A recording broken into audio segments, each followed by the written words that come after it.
আমার জানেন তো মন খারাপ হয় না কেন বলেন তো? আমার মাথার উপরে ছাদ আছে, বর তো সব সাজিয়ে গুছিয়ে দিয়ে গেছে, যার জন্য আমি নিজের হাতে কেনাকাটা যখন যেটা মন হচ্ছে করছি, কিনছি, কাটছি, খাচ্ছি। আমার তো প্রবলেম কিছু নেই, রাতে ঘুমও ভালো আছে, হাত পাও সজীব আছে, বেড়াতে যাচ্ছি, ঘুরে আসছি দলবলের সঙ্গে, আনন্দ আত্মহারাতে ঠিকই আছি। আমি আমি পাত্তাই দিই না কে আমায় কি বলল, কে কি করলো, আমি ওসব পাত্তাই দিই না। আমি আমার মতন আমি যথেষ্ট মনে হয় যে আমি ঠিকই আছি। যখন রাস্তায় বেরিয়ে এক একজনকে দেখি তার আমি তো সুখী, আমি দিব্যি বহল তবে আছি। হ্যাঁ, কত সুন্দর সুন্দর আমি জিনিসপত্র কিনছি, কাটছি, ভালোটা এক নম্বর জিনিস খাই। দিদি আমি খারাপ খেতে পারি না, জানেন তো? আমি কখনো আমি খারাপ খাই না, আমি যখন যা খাই আমি ভালো খাই, যার জন্য আমার তো কোনো প্রবলেম কিচ্ছু নেই। হ্যাঁ, প্রবলেম কেন মনে করব?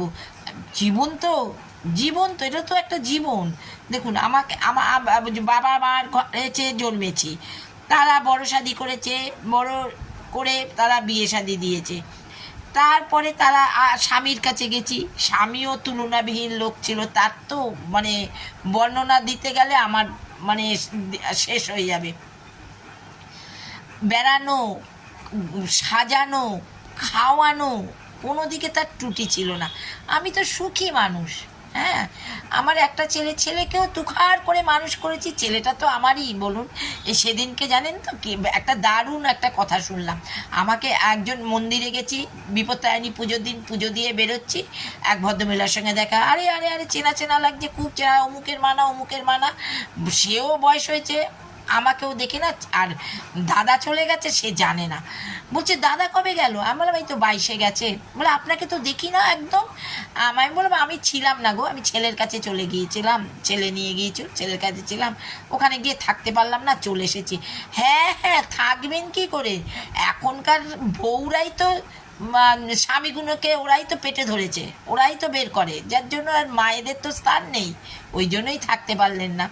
হ্যাঁ, আমি না বনে গেছি। আমি কী বলছে উনি? বলে বউরাই তো স্বামীদের বের করে পেট থেকে, যার জন্যে মায়েদের ভুলে যায়। হ্যাঁ, যার জন্য মারা কোথাও গিয়ে ছেলের কাছে গিয়ে স্থান পায় না। হ্যাঁ, আর মেয়েদের তো মা বাবা মেয়েদেরকে বিয়ে দেয়, দিয়ে তার কাছে নিয়ে আসে, তার ঘরে রাখে। হ্যাঁ, কিন্তু তাতে আবার মেয়েদের কত কথা, আমার স্বামীর পয়সা, আরে থাকছিস তো বাবা মার কাছে, থাকছিস তো শ্বশুর বাড়ি না, শ্বশুর শাশুড়িকে তো দেখছিস, থাকছিস তো বাবা মাকে দেখছিস, স্বামীর পয়সায় খাচ্ছিস। আমরা তো বোকা শোকা লোক, যা বলে তাই বিশ্বাস করি দিদি, কিছু